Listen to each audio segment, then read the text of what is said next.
Dernier album vendu, des fans tout autour du monde, et pourtant Eminem incarne à lui tout seul le côté obscur du music business. Vulgaire, homophobe, violent, tous les mots sont bons pour qualifier l'attitude de sale gosse du rappeur blanc. Mais Eminem n'est peut-être pas le monstre que décrivent les médias, une enfance malheureuse, un père absent, mère brutale, et comme seul terrain de jeu, les trottoirs d'un ghetto de Détroit. Un début d'existence plus que difficile qui explique en partie son tempérament explosif. Fan de enquêter sur ce phénomène planétaire à la limite de la schizophrénie. Eminem fréquente assidûment les tribunaux, sa femme demande le divorce pour mauvais traitement, sa mère l'attaque parce qu'il l'accuse dans ses disques de s'être drogué. Pourtant Eminem revendique haut et fort son rôle de père de famille, preuve à l'appui.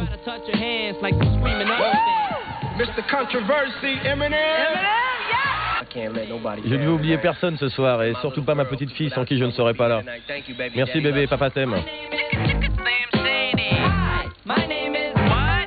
Et quand on le vilipende pour ses propos contre les homosexuels, Eminem contre-attaque en poussant la chansonnette en compagnie d'Elton John le soir des Grammy Awards, ou comment cultiver intelligemment l'art du paradoxe.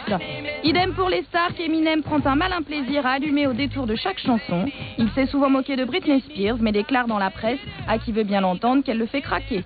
Tout comme le mystérieux Marilyn Manson qui l'imitait dans son clip My Name Is.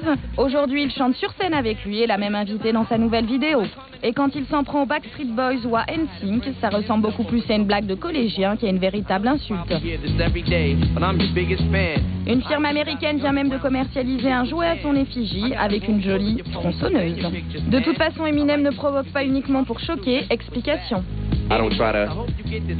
Je n'essaye pas d'embellir mes propos pour quiconque, je dis juste la vérité. Quand tu achètes l'album de Slim Shady, tu trouveras Slim Shady. Tu n'auras pas de petits oiseaux, des abeilles, des fleurs ou des arbres. Et ses nombreux fans, avec un certain mimétisme, semblent l'avoir bien compris. Il y a des sujets, je sais pas moi, marquants et plutôt provocants. Il parle de ce qui se passe en général, il parle pas des oiseaux, des abeilles et puis des fleurs. Je veux être sûr que j'influence la vie des kids de façon positive. Si tu me vois comme un modèle, comme un exemple, vois-moi comme quelqu'un qui est parti de rien et qui a tout obtenu. Ne me vois pas comme quelqu'un alcoolique ou qui prend de la drogue. Quoi que je dise dans ma musique, ne le prends pas trop au pied de la lettre. Certaines célébrités prennent aujourd'hui sa défense, comme Bono de U2 ou encore Dido. Je l'aime beaucoup, c'est un grand parolier. Il veut juste écrire des histoires et les interpréter.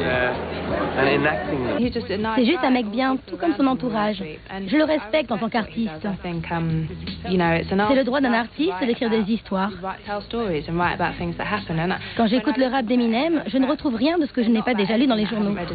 Et même si son garde du corps en a profité pour publier un livre quelque peu polémique, Eminem a depuis longtemps prouvé que son talent s'élevait bien au-delà de toutes leurs provocations. Merci à tout le monde pour m'avoir regardé me ridiculiser. J'espère que vous avez aimé ma vidéo.